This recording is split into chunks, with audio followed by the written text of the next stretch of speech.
me jot this down. So here, 4 strokes. And so you are going to tell me stroke number 1. And what are they? What is the first one?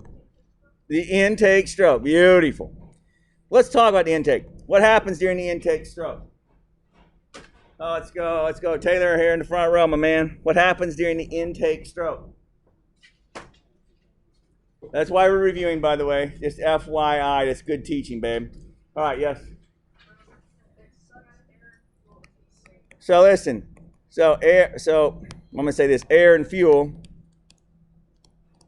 are sucked into the engine, the cylinder. That's right. Now, this is what we talked about last week. So if you're gone, here, start writing it down. If you were here and you don't remember it, well, write it down now. Okay? Why does it do this? Okay? Because just like you, when you breathe in and you breathe down, whoop, the diaphragm comes down. It creates a vacuum or a low pressure in your chest. Air gets pushed into your lungs from the outside. You could say it's sucked in, whatever. Like, whatever, man. Okay? That is the game. Now, what's happening to the piston during that stroke? What's it doing? I already kind of told you. Yeah, it starts up and it goes down. That's right. So it starts up and goes down. Woo!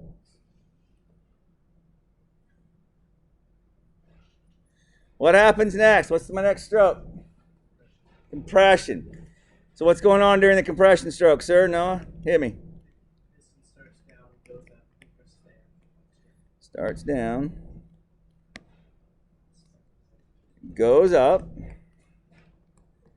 compressing. Why? Oh, for God's sake, seriously? Compressing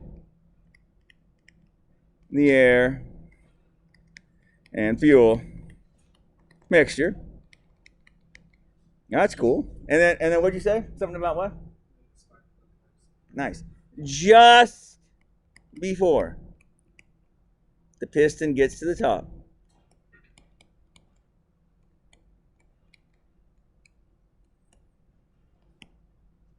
Just before the piston gets to the top, the spark plug ignites the fuel.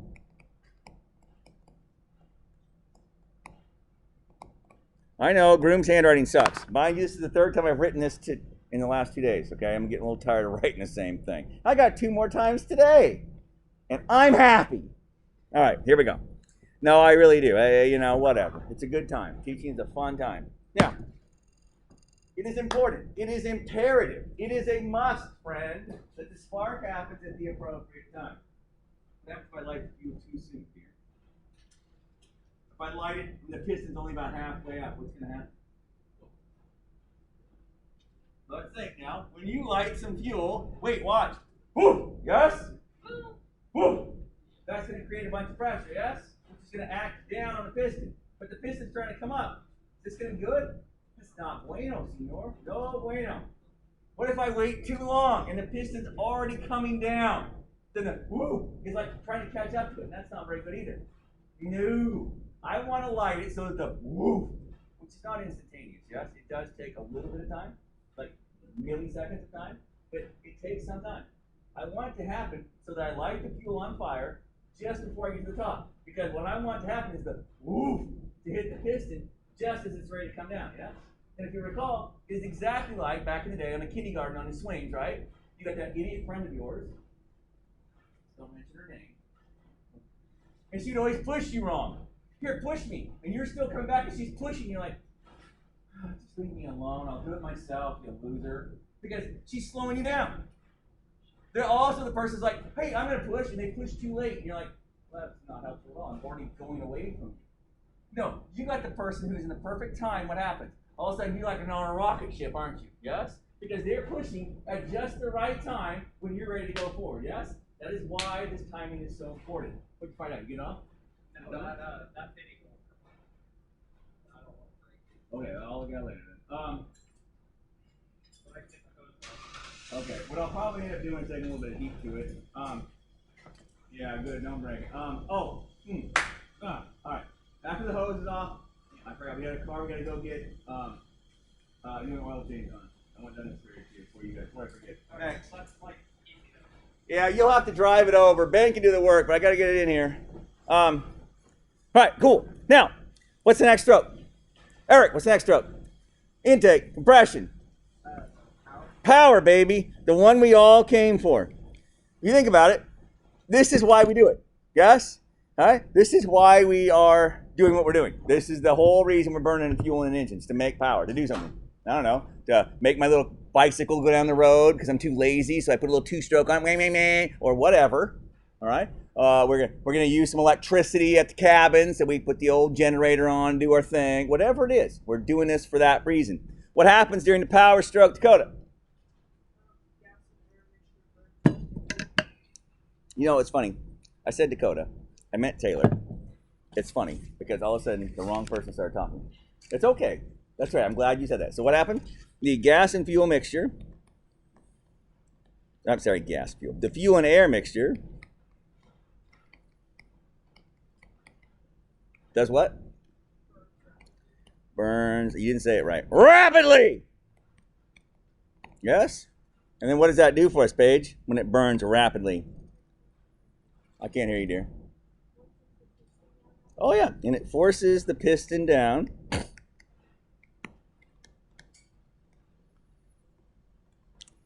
Violently, to be honest with you. Mr. Grimm, you said it so quietly. Violent! It is a big, powerful whoop. Yes? And what does that do when it comes down? What does it do? That piston comes down, what does it do? It spins the crankshaft.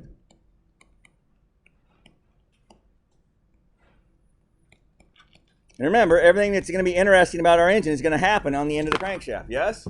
Okay, whether it's spinning my back wheel on my bike or whatever it happens to be that I'm doing.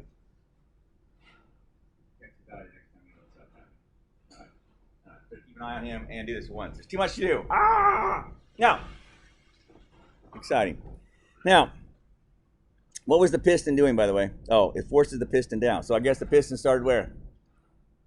Just for fun, it started up and it came down, yes? All right, nice, sweet. All right, so, Taylor. What's the next stroke, my dear? You got this. Do you need paper? Do you need pencil? Not you. You don't. You just gonna sit there? Really? Okay. Your grade, not mine. Ouch. Not judging, just saying. Judging a little bit. Go ahead, what? An exhaust stroke, beautiful. Because I'd love to facilitate your learning if I could. Okay, go ahead. So what happens on the exhaust stroke? So the piston starts down. Starts down. Goes up. And what? Pushes the exhaust out. That is exactly right. And then what happens next?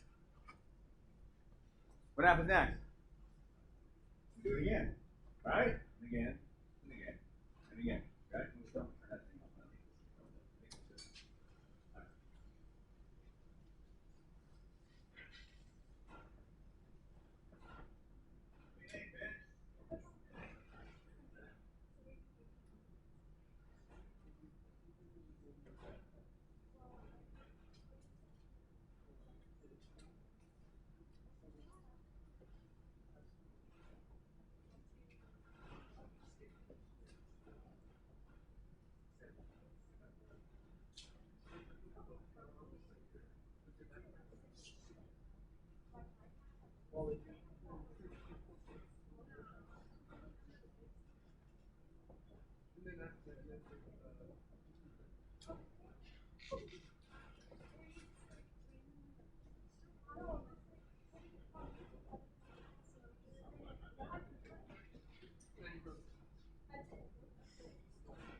Right now, like it later.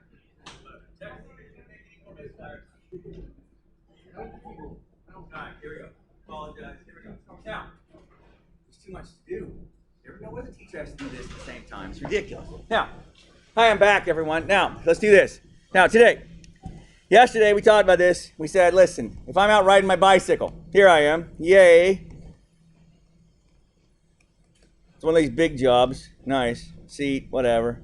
Pedals and so forth. So on. Yeah, whatever. Whee! Cool. I left part of me off, yes? What part of me is my piston and cylinder? That's your quads, baby. Yeah, your quads right there. Quads. Look at those things. They're monsters, yes. They're like your piston and cylinder, yes? All right, then what about my shin and my foot? My shin and my foot are very similar to what? The connecting rod, that's right. They're not really useful for much except what? Connecting the power, which is my quads, to the actual crankshaft, yes? And then, of course, the pedals, literally they are called the crank. The crank. So the crank on my bike is like the crank in my car. That's exactly right. That's the whole bit. The other day, the other day we talked about this. Why is it important? Why would I not want my pedals to be on a straight shaft like this? Why is that a problem? Yes, Jordan? Because there's no torque. And why is there no torque here?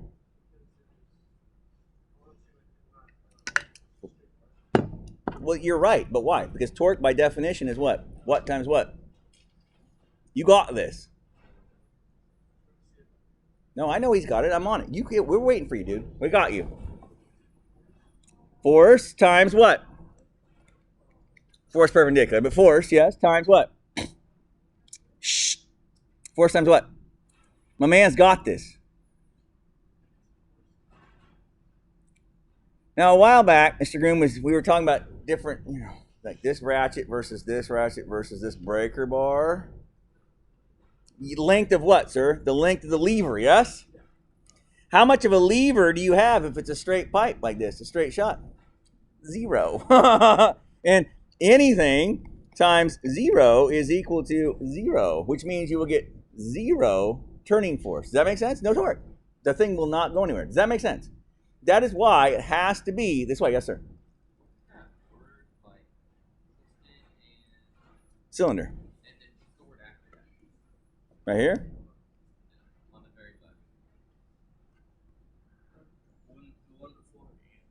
Piston and cylinder? Oh, shin. So my shin, and my foot, yes? All they are is connecting rod, yes? This is what's doing all the work, pedaling, am I right? Well, okay, Mr. Groom. Technically, isn't your calf doing a little bit? Technically a little bit. I'm trying to draw a word picture in your brain. Does that make sense? That's all I'm trying to do here. An analogy, if you will. That's it. Okay? You got him on? Beauty. All right. Let's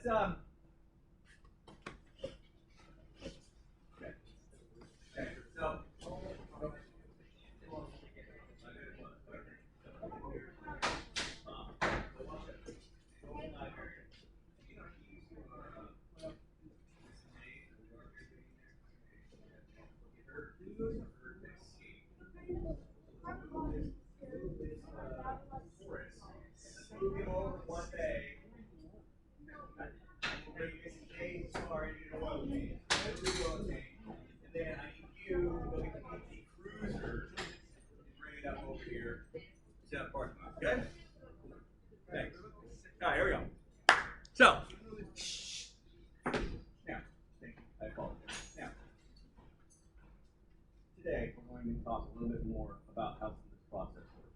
Okay. How on earth do we get air and fuel into this thing? And how on earth do we get that? Excellent question. I thank you for asking it. This is how it goes down, lady. What we are going to be seeing is this. Each cylinder will have what are called valves. You mean like a faucet? Well, no, but sort of, but no, kind of, sort of, but not really. This is what they will look like, friends. I'm going to draw you a picture of it, and then I'm going to pass it around. All the valves we look like will have this general shape to them. This is the valve. This thing here we call the stem. This part here we call the face. Here is a picture of several of them. This little feller here has seen better days. If you look at it like Mr. Green, part of it's missing. Your car would not run well if you had this one. This is a larger one that's really kind of pristine. Stem, face, you see that? Nice. What's up, man? Semis, tractors. Yeah. Pass those around. Have peek see them. Okay? Hey, Mr. Groom, the lawnmower ones we use, would they be similar? Except what? Come on. What's up, man? You just want to help? All right, well, in a few minutes, we're bringing up a escape that I guess you can help Ben do an oil change on. Now, if you want to help out, that'd be great. All right, now, listen, this is a big deal. So, Chloe, inside the vehicle, dear. Chloe, this is exciting. This is exciting. Chloe, inside the vehicle. I'm just talking because your name cracks me up. It's awesome. Here we go. So listen. Shh. Inside the vehicle, there's going to be a place where your valve is going to go into. And it's going to be shaped kind of like your valve. What? No way. If you can see this right now, at this picture, your valve is open currently. You with me? How do I know that? Because it's sitting up and air can flow in or out, whichever way it happens to want to go in this particular one. Mr. Groom, what would it look like if it was closed? It's an excellent question. Check it out.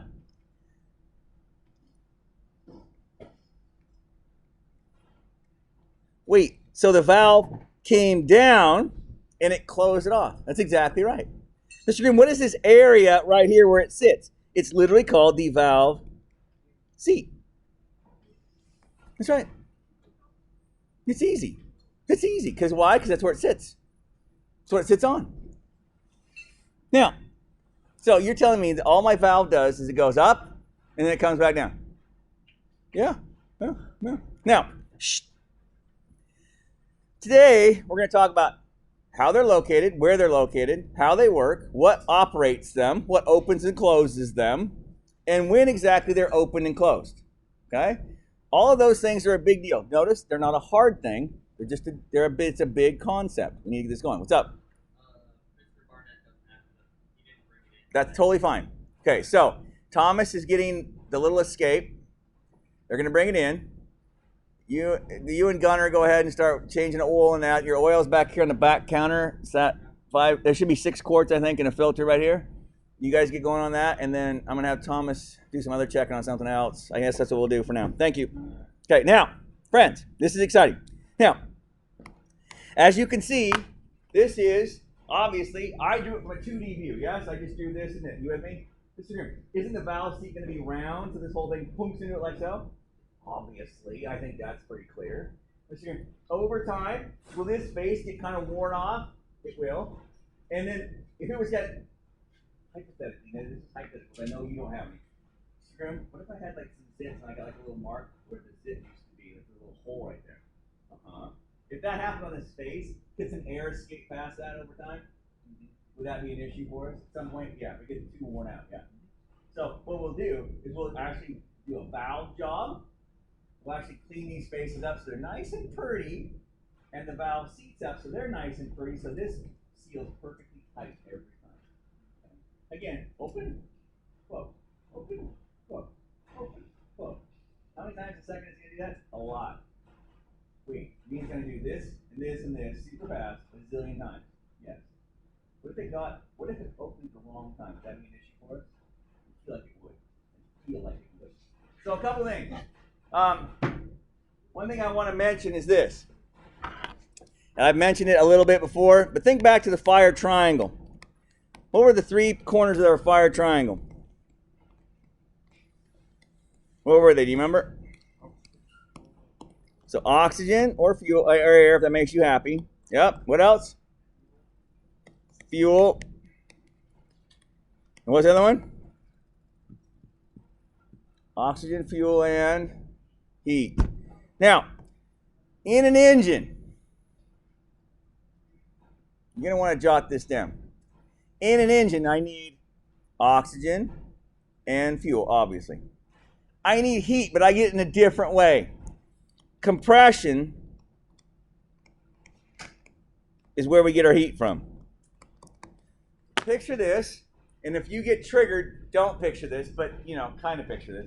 You're in an elevator, and all of a sudden, like 80 people crowd into the elevator with you, and you're like, oh my God, I'm going to die, I'm going to stroke out right now, I'm going to die.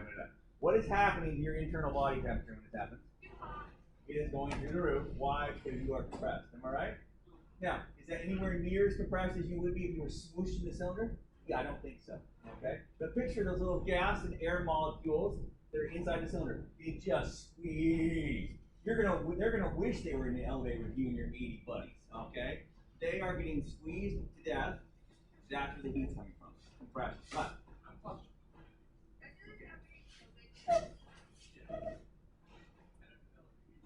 in that, by the way, in that situation, I would just pull the mask down and go, ha ha, what do you think about that? And then they'd all get off the elevator. Actually, that's not true. I'll just take the freaking stairs. I don't want to be around people. But it's 35 flights. I don't care. I can be around people. It's fine. Okay, we'll be fine. Or I just won't go into town. I'm good with that, too.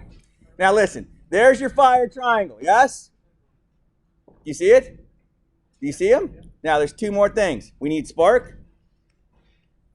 But, Mr. Groom, the fire triangle is what a fire needs to keep going, yes? But it's not going to start all by itself. So we light the spark from our spark plug, obviously, to get it to light off. And then the last thing we need is this. Timing is everything. What do I mean by this? What I mean by that is this. If the spark happens at the wrong time, that's going to be an issue. If they're getting compression, but it's not going, if things aren't happening at the right time, we're going to have a problem. Okay? You know what? I found this deal yesterday. It was on Cyber Monday. But if I had $1,000, I could buy this thing. Did you have $1,000 for you? I have it today, Groom. The sale ended yesterday. Timing is everything. Are you with me? Isn't that exciting? We know this to be true in our whole life, yes? Have you crossed the railroad tracks before? Uh-huh. Have you ever been hit before with a train? No. So why? Wrong time. Yes? Maybe you better try that better luck next time. Okay? Timing is everything. Okay? Meaning that if I'm working on a car and I'm having some issues, it's not running right. One thing that can be wrong is we could be hitting the spark at the wrong time. We could be this could be happening at the wrong time. If any of that stuff goes at the wrong time, the car is going to run like if it runs at all. Sir.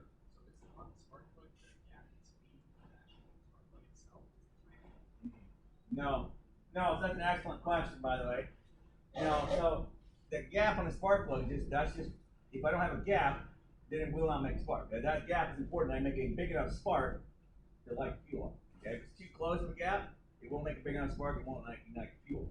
Now, the timing has to do with depends on what kind of ignition system we're dealing with. So our modern systems all depend on the computer knowing where the engine is by way of a sensor. So if that sensor quit working, the computer go, I don't know. That would be a problem. Okay? If the computer is spazzed out, that also could be a problem. Because it has to know where the engine is to know when to fire the thing. On our older systems with distributors, that was all a mechanical situation. And you could actually turn it and change it. All the newer ones are all electrical. It's all done inside. But the older ones is all mechanical. You could decide when, you could change when that happens. We'll probably look at that in the next couple of weeks. A little bit more about that. Now, timing is a huge piece. These are the 5 things an engine needs to run. Mr. Groom, my engine is not running. Paige, one of these things is not happening. You with me? You're missing at least one of them. I will tell you this, dear. This one is very unlikely. You with me? It's kind of hard not to get air. Are you with me? It's weird. That one's, you're pretty much there's air.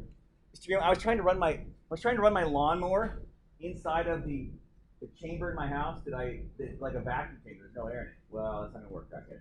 I was out in space last week, Mr. Green, with my chainsaw, and it wouldn't start. Can you believe that? I can't believe you're so dumb you took your chainsaw to space and tried to start it. But no, I can believe that it wouldn't start though. That's not going to be the problem.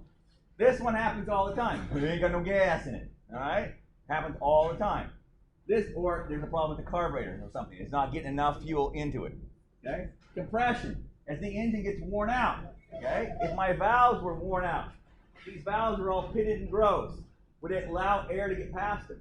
Yeah. Would I lose some compression? Absolutely. This one can happen quite a bit. I could have a problem with spark. That is very common.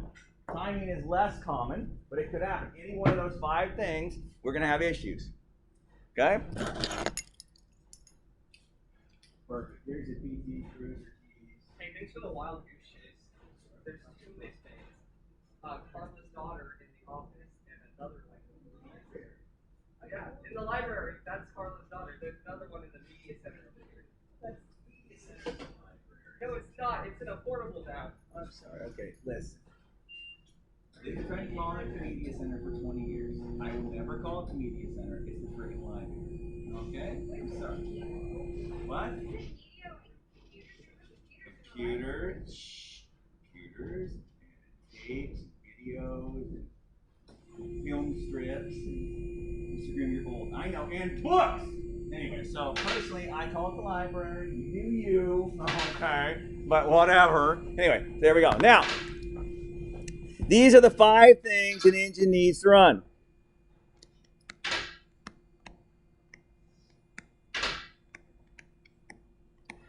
If it's missing any of them, we have a problem. You will have a problem. You cannot run without all 5 of them. Now, wait, Mr. Groom, how does the air and fuel get into the cylinder? Did you guys shake that? Yeah. Excellent. How does it get in there? How does it get in there? Oh, that's it. No. Oh, no.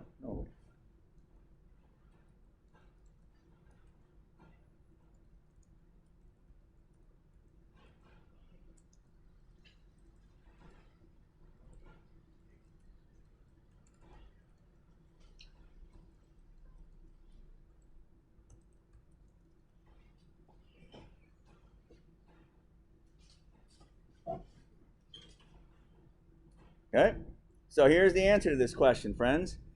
Through the valves.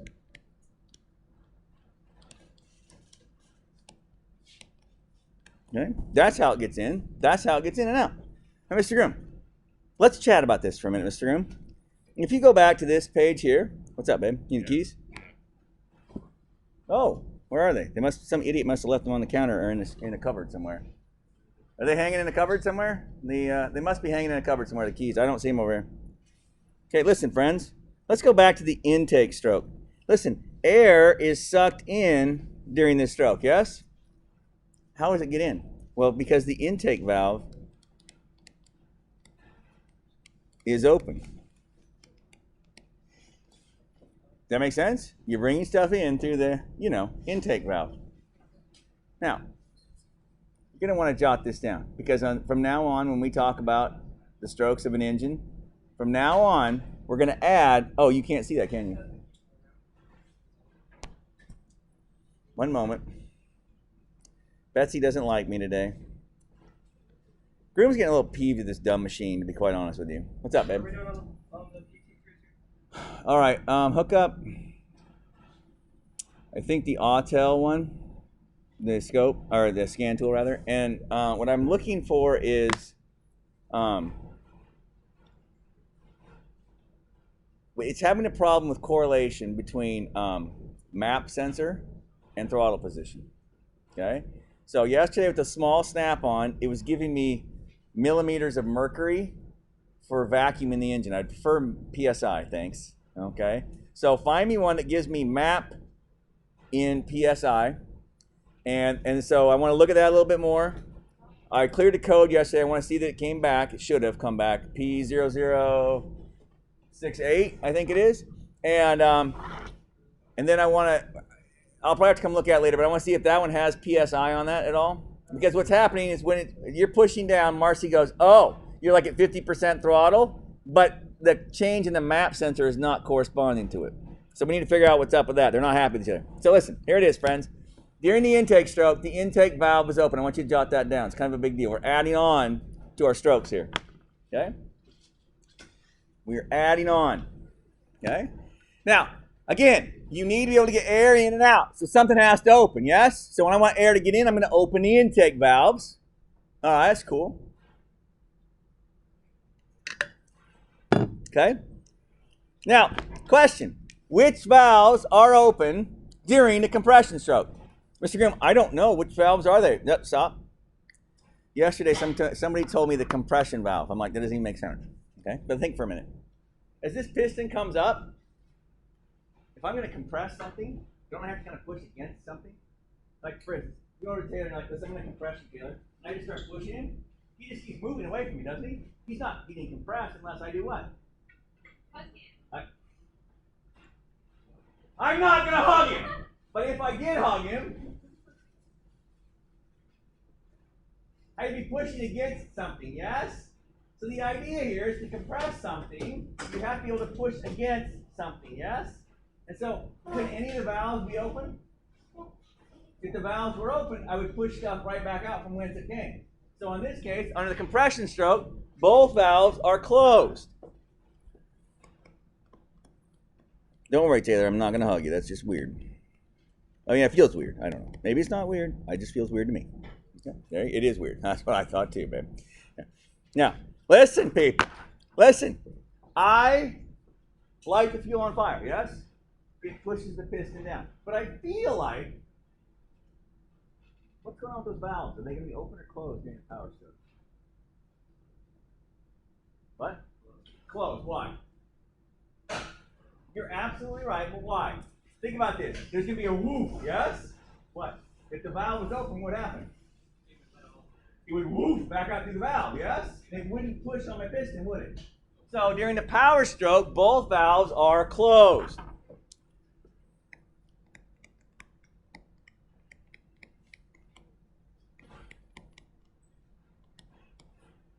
That's hot. Mr. Groom, what about during the exhaust stroke? Well, I need to get something out of the cylinder, yes? So I better have a valve open. What are we going to call this one, you think? Yeah! The exhaust valve is open. That's right, baby. It's not hard. So, hey, listen, if you're sitting here dinking off not writing this crap down, and then the next time I give you a quiz on this, which will be soon, by the way, and you're like, I don't know, I can't decide when the intake valve is open. Listen, the intake valve is open during the intake stroke. Wait, when's the exhaust valve during the exhaust stroke? The rest of the time, everybody's closed. That's it. That's all you got to know. Okay? Nothing to do. Now, something that we've not talked about a whole lot is this situation here. This is the head, or if you will, the cylinder head. Please pay attention. This is heavy. I'm not going to hold it all day. As you can see, there are 4 of them, yes? That goes over 4 cylinders. Can you see them? 1, 2, 3, 4. And notice that each one of these has 2. You see them? 1, 2 valves. You can see the bottom of the valves, can't you? That's hot. Notice on top. Wait, Mr. Grimm, is that the valve stem with springs on it? That's right. That's right. So what we're going to spend some time talking about now is how do we open the valves, and then how do we close them. Okay? So I'm going to put this down because it's getting kind of heavy because you're cast iron. But this is what one kind of them looks like. Okay? Now, some engines will have multiple, more than 2 valves, friend. You must have 2. Are you with me? 1 for exhaust, 1 for intake. Is it possible to have 2 for each? Yeah. Why would I have 2 intake valves? I don't know. Could you breathe better with 2 noses? Probably. Presumably. And could you breathe out better, I suppose? Yeah, yes. That's the whole point. Is to be able to get more air in. That's huge. Okay? Oh. So, you probably want to jot this down somewhere. This is kind of a big deal. It's a huge concept. To make power, more power, I should say.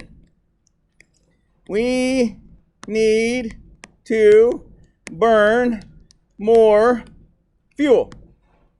That is a fact, Jack. Question: can I just pour more fuel in? Why not? What's that?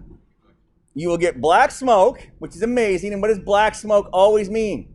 There's too much fuel, which means it's unburned, yes? So, but to burn more fuel, you need more air.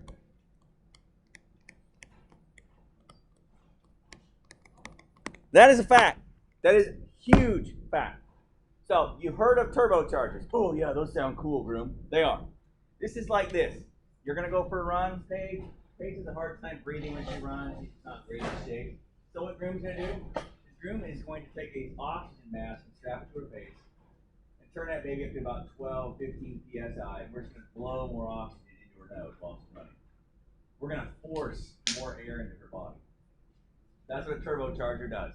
It forces more air. Joe, it's not going to happen. You'll be all mad.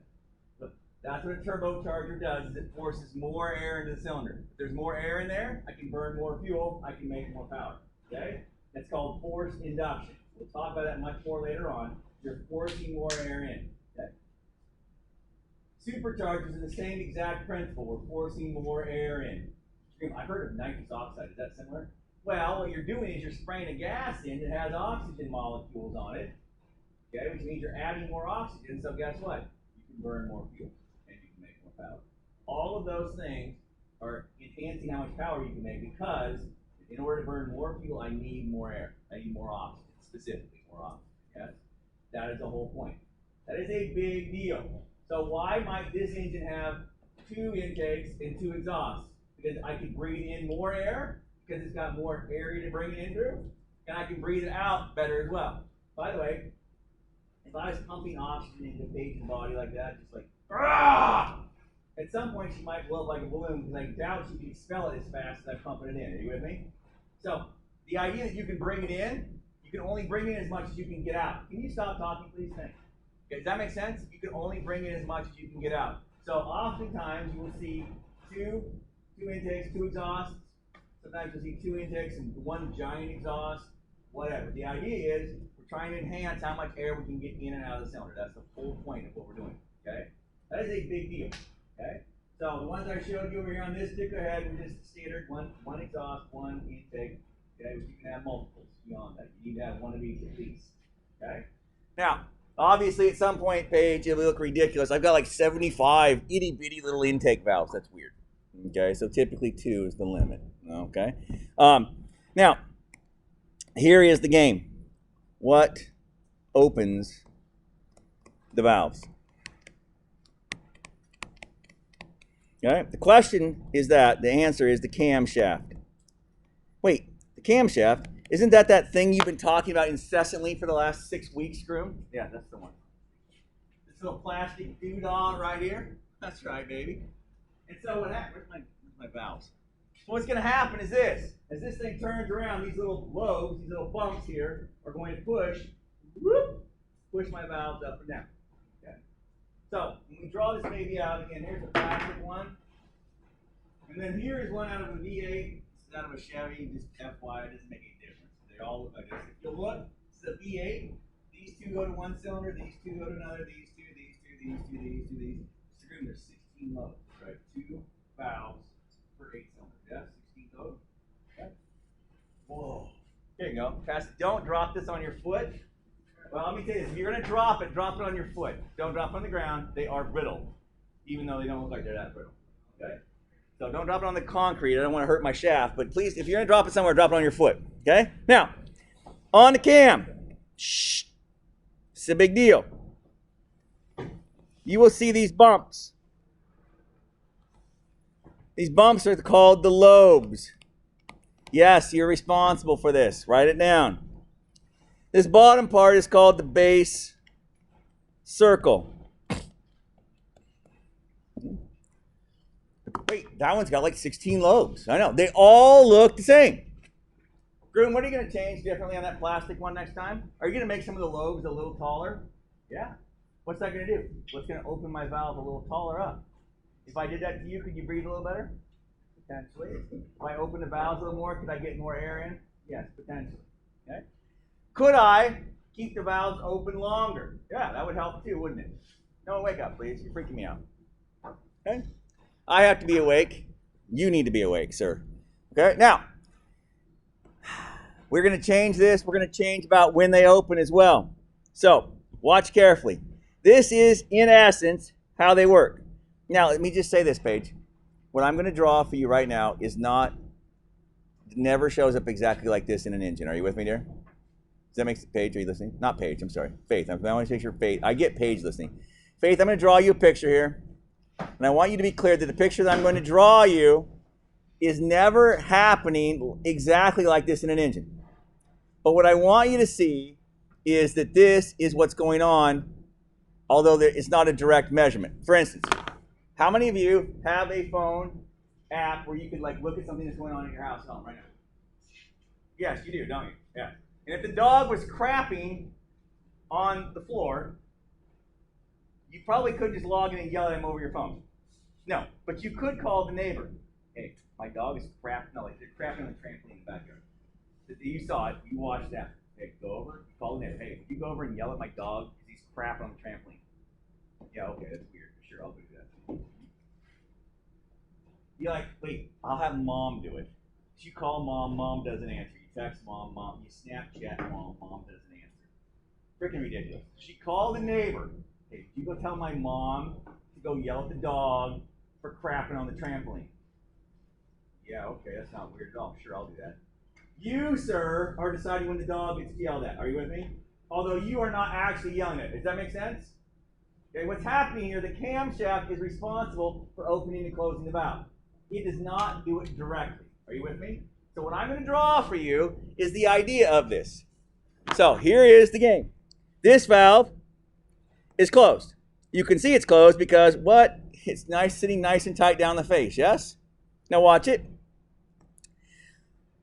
There is this spring right here. Well, Mr. Groom, that spring is nice and loose. That's right, because it's not compressed yet. Are you with me? And then down here, I'm going to draw a lobe just like this. When the lobe is like this, the valve is closed. Okay? Now, if this guy is turning like so, for instance, as it turns like this, as time goes on, what's going to happen? Well, oh, shoot, I shouldn't have done that. Hang on. I just want to do something here.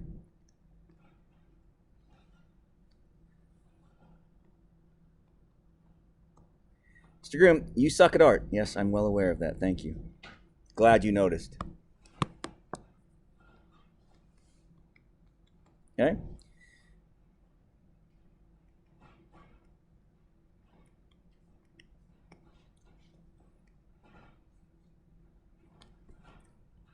Notice that when the lobe is up, what happens to the valve? The valve is now what? Valve is up. The valve is, we'd say, open, yes? The valve is closed here. The valve is open here, yes? Valve is open. Make sense? Now, notice that the spring is now what? Spring is compressed. Do springs like to be compressed? Generally speaking, they don't. So as soon as this guy rolls again, as soon as it starts rolling around, the spring's going to go, I don't want to be compressed anymore. And the spring's going to want to stretch out, yes? And when it does, the spring is what's going to snap the valve shut. Okay? So this is always true in every engine. Every engine. This is always true. The camshaft opens the valve.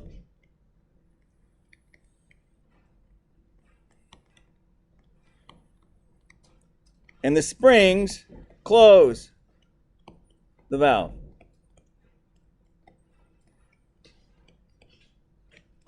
Okay? That's always true in every engine design, period. Take it to the bank, sir. Every single one of them. Every single one of them. Okay? Okay? That is a big deal.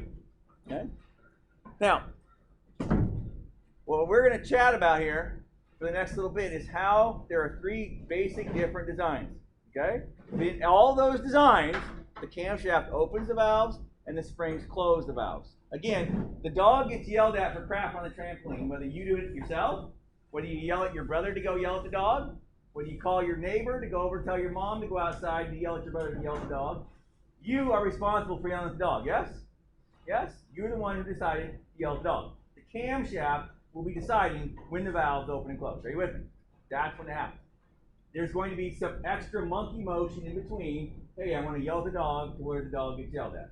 Okay? The same thing with your here. The cam lobe will come up, something will happen, and then the valve will open. Okay? There's going to be some extra linkage, we're going to call it.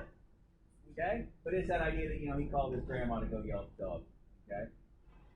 Again, that's the idea. Now, again, the cam itself never actually touches the actual valve itself. Are you with me? There's always going to be an intermediary here. The difference is what kind of intermediary thing is going to be happening. That's the only difference. Are you with me? So did he call his grandma or his brother to yell at the dog? Okay? That's the idea. Now, this is how it works. Whew. Now, here we go. So, design number 1. This is the kind that we'll be working on our small engines. This is an older design, and as such, pretty much they quit using it in car engines in back in the 50s about. Okay? It's an old design, but it's a very robust design. It lasts forever. So I don't need a high-powered lawnmower to go cut my grass. I need something that's going to last year after year after year after year after year. This design is great for this. This is called a Flathead Engine. What's up, babe? You good? Careful, that head is really freaking heavy. So just be careful that it doesn't get off the edge. You're going to land on your toe or some damn thing. Okay? That would really hurt. Okay, now listen. This is your engine block. This is always true. In your block, this is where the cylinder lives.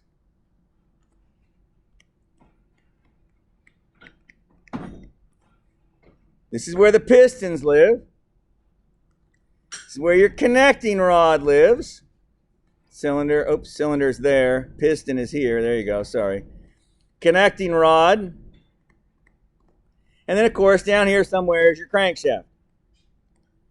This will be true in every single engine ever made, period, take it to the bank. All engines are built this way. The block is the block, is the block, is the block, is the block, is the block. There's no difference about that. What I draw from here out will be different depending on what style of engine we're talking about. All of this will be the same. What I add on after this is where the difference lies. Okay? Does that work, Thomas? I can't get it to switch over from newton meters to whatever to PSI. Huh. Okay. Well. It's on here, I can't find it. Are you using the Autel one? That one? Yeah. Try the Bosch one, the green one. I don't know. There's got to be a way to do it. Okay. Now, watch carefully, friends. So in the flathead design, there is going to be a head up here. By the way, this is true for all engines. We'll all have a head. This will be true for all of them, as a matter of fact, too. All engines will have a head. You mean that thing you're holding that formed the roof of the cylinder? Correct. Okay? Every engine will have that. Now, this is where the differences lie. On a flathead engine, your valve is here. You got a camshaft down here.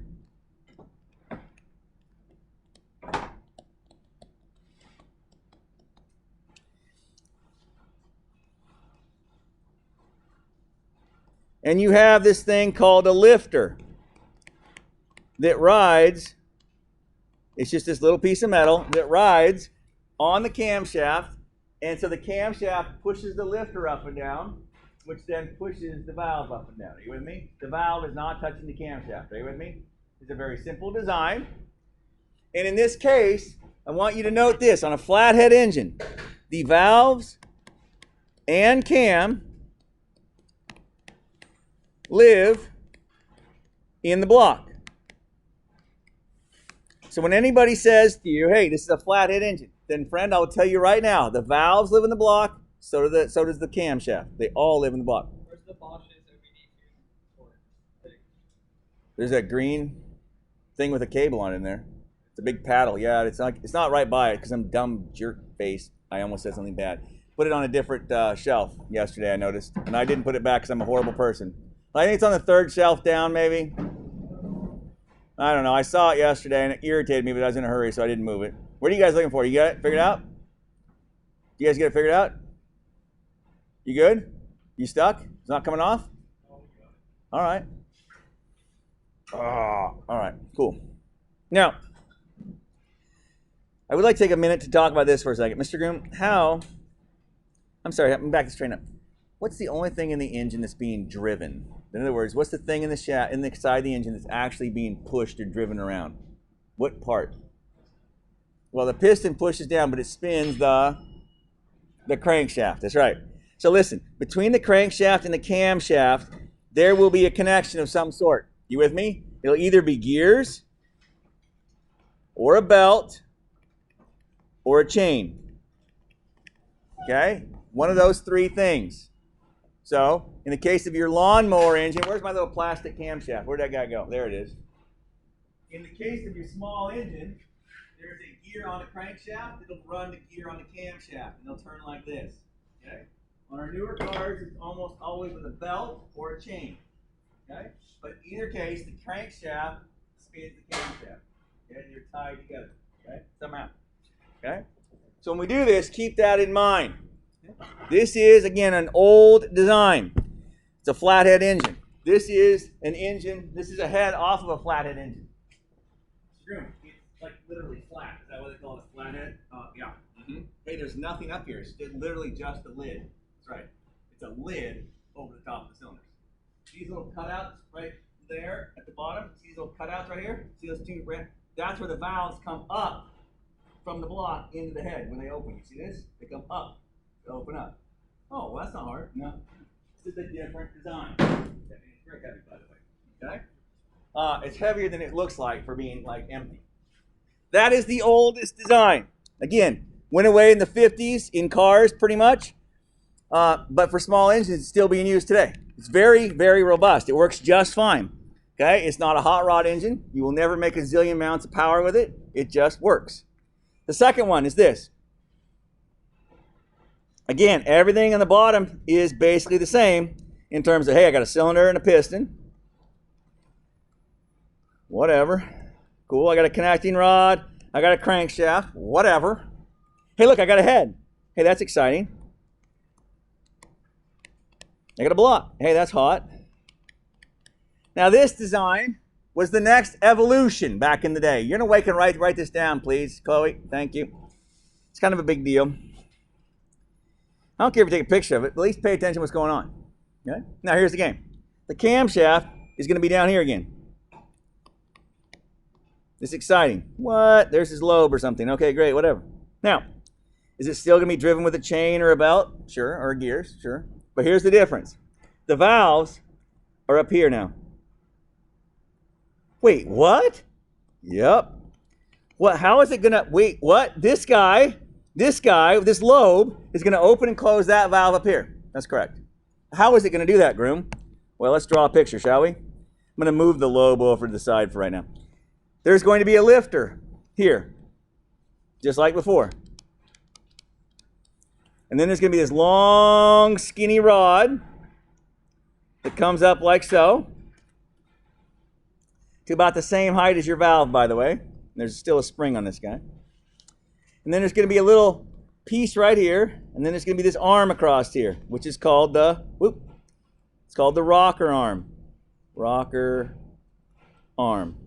Mr. Grimm, is that because it rocks? You are brilliant, sir, ma'am. Good job. That's right. It's called the rocker arm because it rocks. What do you mean? Watch carefully. I will demonstrate how this works.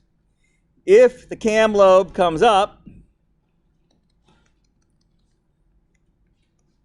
when the cam lobe comes up, the lifter gets pushed up, the push rod gets pushed up, and it rocks downwards on the valve, and it opens the valve. That make sense? Mr. Groom, that seems like a lot of monkey motion. Yes, it's very similar to Taylor calling down the lady on the street to go talk to mom, to tell mom to yell at the brother to go yell at the dog. That seems like a lot of monkey motion. Are you with me? It's a lot of in between processes, okay? When this thing turns, like so, well, the lifter comes down, obviously. The push rod comes down, obviously. It quits rocking, obviously. And then the valve gets sucked back open, or closed, rather, by the spring. That's it. This engine is called a push rod engine or an overhead valve engine. You can call either one, whatever one makes you happier. I don't care. I call it a push rod engine. At first, when you first look at this, you're like, my gosh, that's a lot of farting around. This has got to be a horrible design. No, it's a really good design, actually. NASCAR engines, they run like 7, 8, 9,000 RPMs. They still use this design, okay? It'll run fast as you want to run, as fast as you want to run. Don't even worry about it, okay? Well, I mean, as fast as a normal person would want to run, and then some, okay? Is it fast enough for Formula One? No, those guys don't use this design anymore, okay? Because they turn like 11,000 RPM, something ridiculous, okay? But this thing will turn as fast as you want to drive it, okay? Chevy, their famous LS engine that everybody loves so much, if you watch everything, it's as a push rod design, okay? Dodge's Hemi is a push rod design, okay? They're all this design. Now Ford got away from it for a bunch of years, and they went with the next design we're going to talk about. But a couple years ago, they reintroduced the push rod engine. And they're like, oh, look at our great big Godzilla engine. It's a push rod engine. Yeah, yeah. Why did they do that? Because this one here is a little more, what's the word I'm looking for? It's not quite as high maintenance as the other one. This guy will just freaking just work. It just goes, okay? It's a nice engine. Notice that whenever you hear the word push rod engine, the valves live in the head, and the cam lives in the block. That is what that means when you hear a push rod engine. That's the big deal. Okay? And you get a push rod to come up and actuate it. It's kind of a goofy setup in some respects, but it is a very much it's been around for 100 zillion years. It's been around since probably the 30s or 40s, yeah, probably the 40s, maybe the 30s. It's been around a long time, okay? And we're still using them today, in 2021. That's because it's a very good design. You can still make plenty of power out of it and all that. It's very reliable. It just goes. You can use it for pretty much anything. Okay? Yeah. The reason the other one kind of went away, the flathead design went away, is you couldn't make enough power. It wasn't very good that way. It was too many weird motions where the fuel and air had to make too many turns, and you couldn't make as much horsepower out of it. So they went away from it. This one here is really good. Nothing wrong with it. The newer design, quote unquote, newer design, is what it's called. Well, I'm going to draw it first, then we'll talk about it. So again, here's your block. Nothing new and different here. This part's all the same. Got our cylinder, got our piston, got our connecting rod. Got it. Yeah, you're up as far as it goes. Okay, come down. There you go. There's your crank. Okay. Okay. That part's all the same. This is where it gets a little funky now. Watch this. Here's your head, obviously. Here's your valve. You're like, all right, cool. So it looks very much like the other one, kinda. But watch this.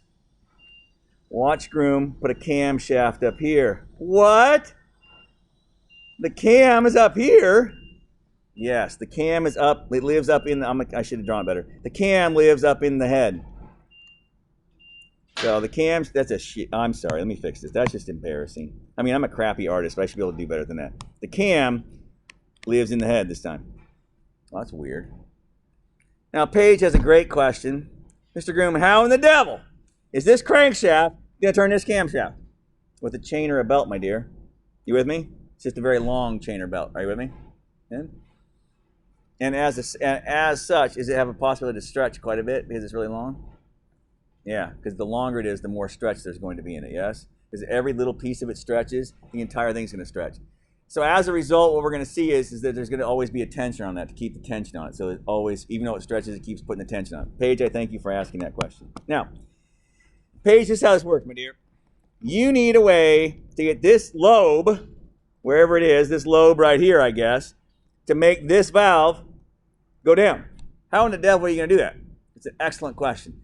Every company does it a little bit different, but let me draw you an example of one. Suppose I were to put a little piece of metal here, and I anchored it so that it would pivot from that point. Are you with me? It can pivot up and down. I would have it come over like so, and then have it bend up and over the top of my valve like this. Are you with me? Okay. Now what happens when this lobe comes around? Whee! Oh, shoot. What's up, babe?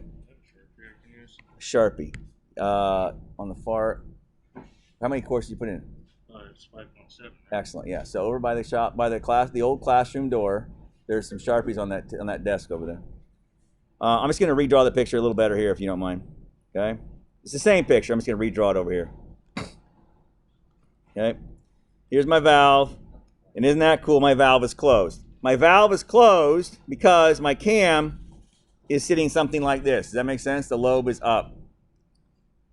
Now, as this thing turns one way or the other, whichever way it turns, I don't know which way, I don't care. Okay? Then as it comes around, it's going to have a situation like this where it pushes the valve down to open it, if you will, yes? And by the way, it compresses the bejesus out of this spring now, yes? So how did it do that? Well, it took this guy here and it pivoted it like so, yes? Because as it came around, the lobe is now pointing downward. Does that make sense? Okay? Same principle, just again, a little different motion from it. Okay? And again, every single company does a slightly different version of making this happen. This is an example. Does that make sense? They're all similar. They're just all a little different. Okay? So you look at a Ford one versus a Honda one versus a different one. They're all doing the same thing. They just call them a little different. They designed slightly differently. That's all. Okay? This one, Mr. Groom, looks like there's a lot less, like, I don't know, monkey motion here, yes? A lot less fooling around. Like you literally click the little ring alarm and, hey, quit crapping on the trampoline, dog. It's a little more direct involvement, yes? There's a lot less, around the street and around the whole neighborhood to yell at the dog, okay? Now, if you come back to this, do you need that picture some more? I'll wait for you. I'm sorry, I don't mean to rush. Take your time. Oh, my boys from Pakistani Truck put out a new video yesterday. And they're rebuilding, I didn't get to see it yet, they're rebuilding this big engine, and they're using they're not really using torque wrenches. And you're like, oh, isn't that terrible? Well, you're in Pakistan, you can't afford it. I guess you do what you do, right? Anyway, the guys are literally working on this big giant engine in their sandals. And I'm like, oh, you're going to drop something on your foot, that's going to hurt. Oh, anyway. Now, on this previous page, this design is called an overhead cam. That's because the cam and valves live in the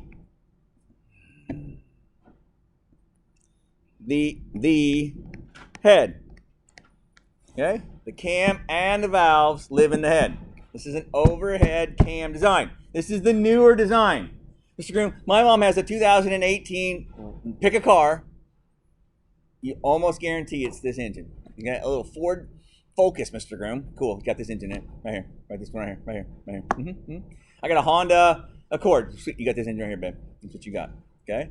Now, there's a couple designs to this, and I want to just mention this. So it's an overhead cam. They all fall into this category. They're overhead cams, okay? But there can be a variance to this thing. You will sometimes hear a dual overhead cam. This is the newer version of the overhead cam. What this means, Mr. Groom, is you have two cams, yes? Why on earth do I need two cams? Great question. On those engines, you are going to have 4 valves, 2 intakes, 2 exhausts. One of the cams is going to run the intake valves. One of them is going to run the exhaust valve. Okay? Now, the cool thing is, it's cool, it also kind of sucks, is on our newer engines, we're making them smaller, smaller, smaller, yes? Why are we doing that? Save money on fuel, obviously, yes. I think that's obvious for everybody, yes. Save room, too, save weight, which also saves fuel. Problem, tiny little engine, how much power to put out?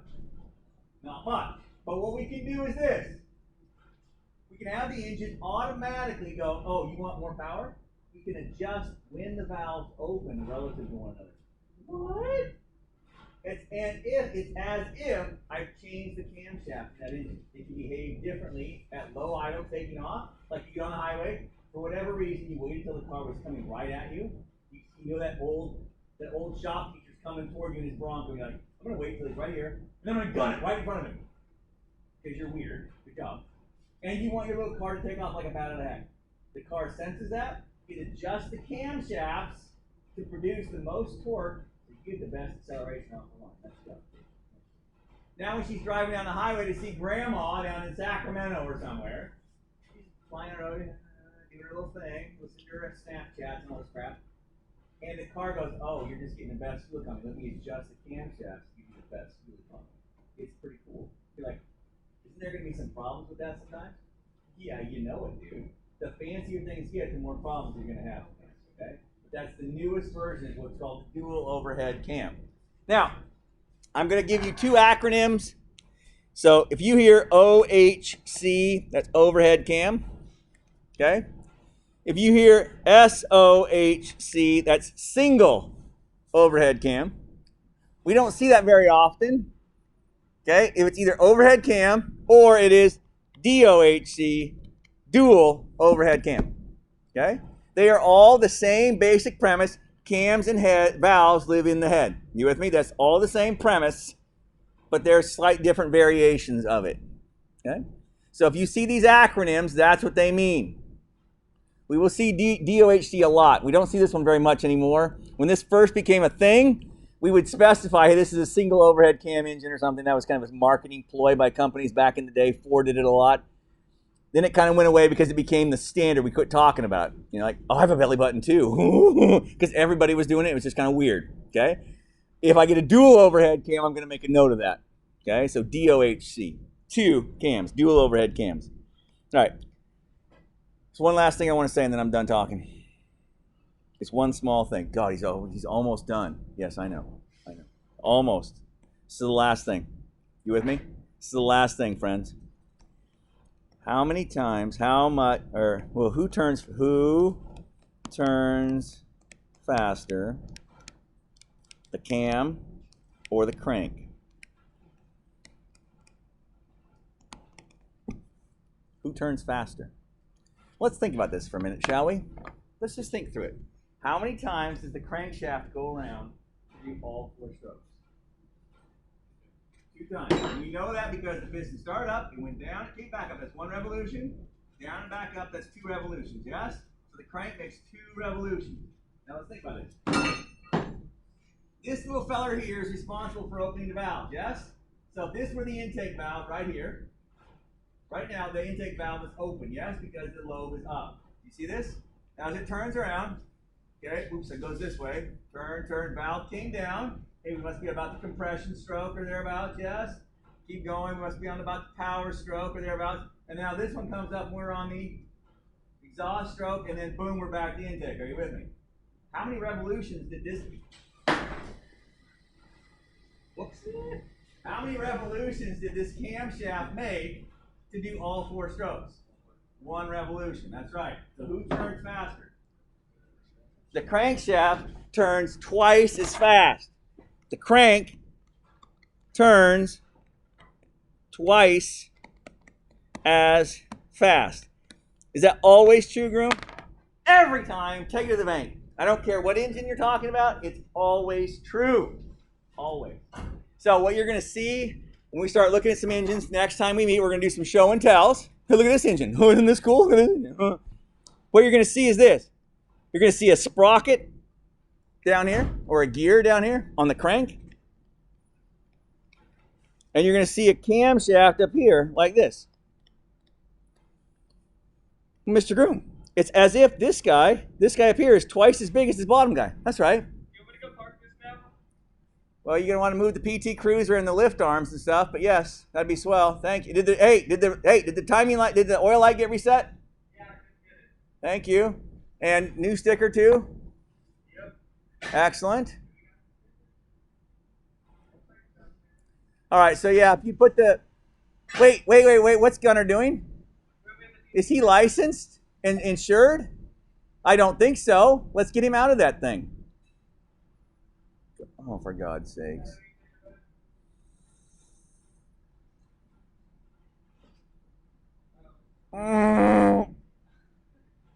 I could go right out there, but then I would scare him and he'd hit something. Are you with me? So I'd rather just sit here and just like be like, you know what I mean? All right, now watch. Remember, this guy is doing the driving. Are you with me? Yes? So what this really looks like is this is where your pedals are on your bicycle. Am I right? And this would be where your wheels are on your bike, right? Is this low gear or high gear? If your sprocket on the front is smaller than the one on the wheel, is that low or high? What? If the front sprocket, the one on the pedals, is small and the one on the wheel is big, that's low gear. Are you with me? And why is that? Because you're doing this super fast, right? And how fast are you moving? You're barely moving, yes? So here, the crankshaft is going to turn 2 full revolutions, and the cam's going to only do 1 revolution. Does that make sense? In other words, that's the idea. This will always be true. It doesn't matter if we've got pulleys, sprockets, or gears. The one on the cam will always be a bigger gear than the one down on the crank because it moves half as fast. Does that make sense? Sweet. Done. I'm done talking. Questions? Look, I'm going to record this right now. I just recorded it. An hour and